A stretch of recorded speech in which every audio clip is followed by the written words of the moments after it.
meu nome é Ligiane Rios Gouveia, sou professora de Química do IFMG Campus Betim. Na aula de hoje, nós vamos estudar a tabela periódica. Na tabela periódica atual, os elementos estão dispostos em filas horizontais, sendo que os números atômicos dos elementos estão em ordem crescente e também em colunas verticais, sendo que estão posicionados elementos com propriedades semelhantes em cada coluna. Na tabela periódica, nós temos os elementos representativos, que são os elementos da coluna 1, 2, 13 a 18, os elementos de transição externa, que estão no meio da tabela, e os elementos de transição interna, que são os lantanídeos e actinídeos, que estão representados nessas duas linhas de baixo. Então, de 57 a 71, que é o número atômico, que está nessa primeira linha horizontal, e os elementos de número atômico 89 a 103 estão nessa segunda linha. Na tabela periódica, algumas famílias possuem nomes especiais. Os elementos do grupo 1 são conhecidos como metais alcalinos. Do grupo 2, metais alcalinos terrosos. Da família 13, grupo do boro. Da família 14, grupo do carbono.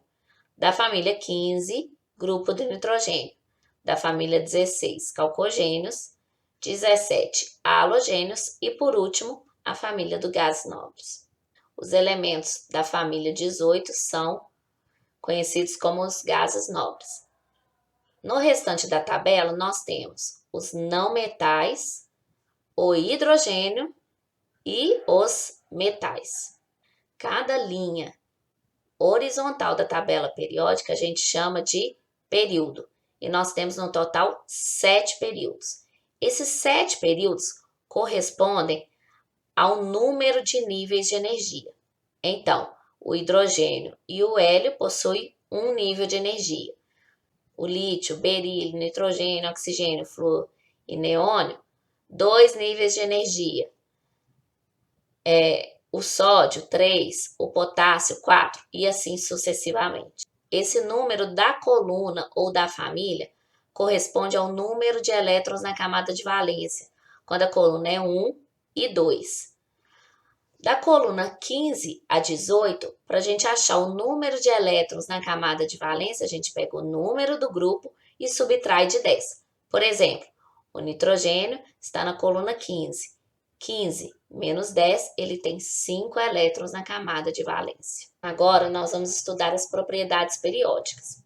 Algumas propriedades ou características dos elementos químicos se repetem ao longo da tabela periódica. E é por esta razão que ela é chamada de periódica, porque ela se repete de períodos em períodos.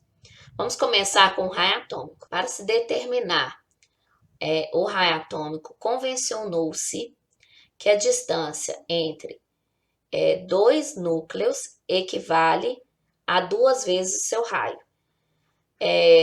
Essa equivalência foi feita porque é difícil de se determinar onde termina um átomo e começa outro.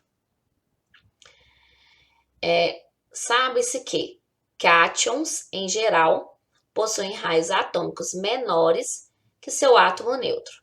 Por exemplo, o Na tem um raio atômico igual a 180 picômetros. O Na+, a 102. Ou seja, houve uma diminuição do raio. Normalmente isso acontece devido à diminuição do número de níveis de energia. Por exemplo, Na, K igual a 2, L igual a 8, M igual a 1. Se há a perda de um elétron, eu passo a ter Na+, K igual a 2, L igual a 8.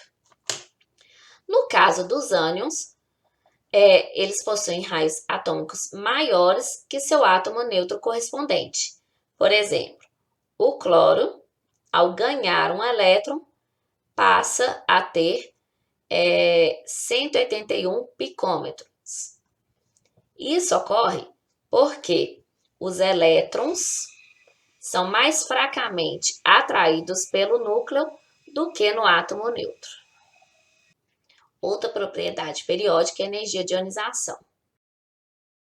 E o que é energia de ionização? É a energia necessária para se retirar um elétron de um átomo ou íon gasoso isolado em seu estado fundamental. Veja um exemplo. O átomo X, no estado gasoso, ao absorver energia, libera um elétron e forma o íon X+, também no estado gasoso. O lítio possui um elétron na sua camada de valência. Ao absorver energia, ele perde um elétron, ficando apenas com uma camada.